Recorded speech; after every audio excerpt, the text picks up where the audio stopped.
So something else I wanted to show you guys. So sometimes when you get these orchids, they have kind of dry sheathing from the old leaves.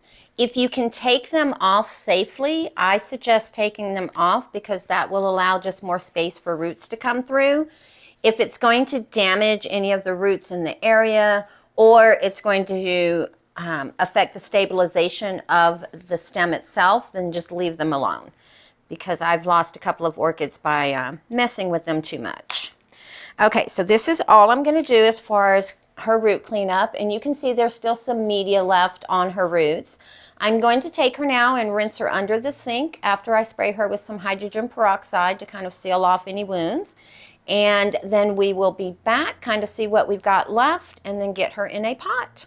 Be right back. All right, so she has been sprayed down with hydrogen peroxide and rinsed at the sink, and as you can see, she's got some pretty decent roots left. Only problem is I did break this nice long one when I was washing her off. So instead of putting just this bottom portion that's going to die anyway, more than likely, into a fresh repot, I'm just going to clip her off. So don't be afraid, especially if you have a branching root system. Sometimes cutting the the root will encourage it to branch. Okay, let me just spray that little opening with some hydrogen peroxide just to kind of help seal that down. This is also a wonderful time to wipe down your orchid leaves. So what you want to do is you want to set her into a little thing. I just like to use a little damp paper towel, okay? And anytime you're wiping orchid leaf, well, Phalaenopsis orchid leaves specifically, always do it during the day, because at night when they open their stomata, you don't want any water or anything that will block them from breathing.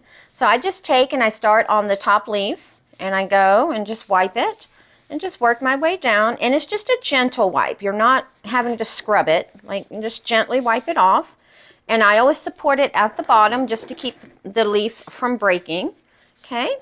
I actually do this minimum twice a month with all of my plants, not just my orchids, as I go through and I wipe their leaves. It just helps keep them clean for photosynthesis purposes without getting that dust buildup. Also, if there's any bugs or anything that are trying to make a home on your orchid or your plant, you're kind of wiping them away as well. Now, I don't wipe the bottom of the Phalaenopsis unless I have to. So I'm looking, and right now everything looks fine. I don't need to wipe anything. But if I were to wipe it, I would do it during the day, and it would be with the paper towel would be almost dry, like very little moisture, just enough to kind of get whatever I'm trying to get off. So I'm going to pot her into this pot that I got from Lowe's. I think she will look fantabulous in there. Let's make sure she's going to fit.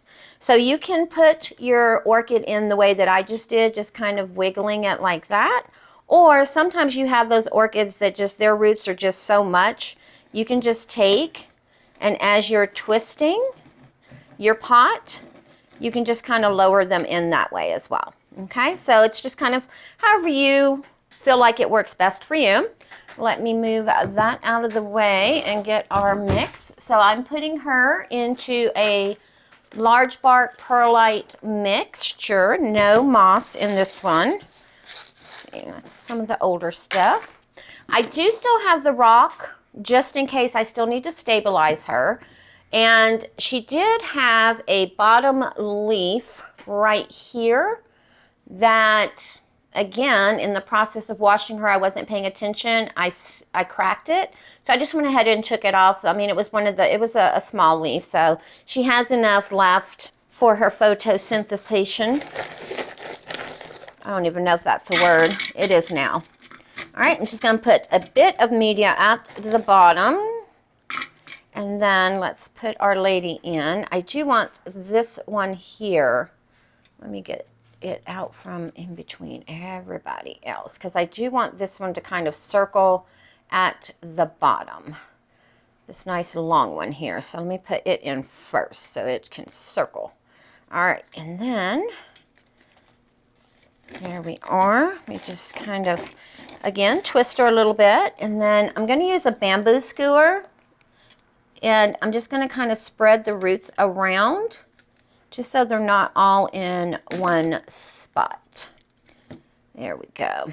Now, I'm going to also put that root in, and let's move that one because I want everything kind of sitting in. I want her sitting on top of the media. So I want to get, because the idea is I want the leaves right at the base of the pot. So let's see if that can work. And I always start a little bit low with my repots, because this way, as I'm adding the media in, if I need to pull her up, I can. It is a lot easier to bring them up out of the pot than it is to put them in the pot once you get your media in there. And again, you just always want to stabilize your orchid, and then just tap the side of the pot, and that will help get that media down in between all the roots and get everything in there. The less you kind of press down on those roots, the better, because we don't want to do any more damage to them. Let me just pour some in on this side. And this does have small and large perlite pieces in it, so some of it is going to come out of those holes, but that's all right. Eventually everything will settle in and stay where it needs to be. All right. And then I do like to tap the side of my pot. Like I said, it just, for the larger pieces, it does help it get in. I sometimes will take and press down, but with Phalaenopsis, especially our hybrids, not too concerned about leaving too many air pockets, because they do enjoy that air. They are epiphytic orchids, used to growing on trees, not in pots like we like to grow them. So now, I think she's kind of where I want her. So I am going to pull her up just a little bit, again, to allow all of that media to fall down in between, and then I'll just finish topping her off. And that one root that was kind of an aerial root that I'm trying to get in there. There we go. And don't be afraid to put aerial roots into the repot, especially if you're putting it in a very airy environment where that root is going to dry out rather quickly anyway, because it did get used to drying out rather quickly being an aerial root. I know some people cut them off. I think they're absolutely beautiful. I love aerial roots, so I try not to cut mine. But in this case, I want all of the nice roots into the pot, so it gives her that much more chance for a successful transition. Now, she went from bark to bark, so it should not be too much of a stress on her. There we go. And I think I am going to put the rock, let's see.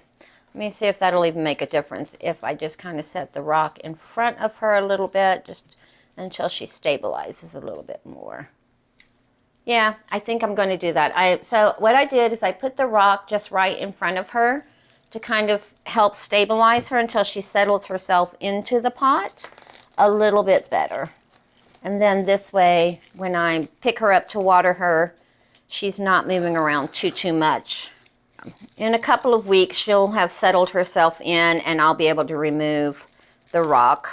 Let me just put some more media down in there. So I also like to use my bark to stabilize my orchids.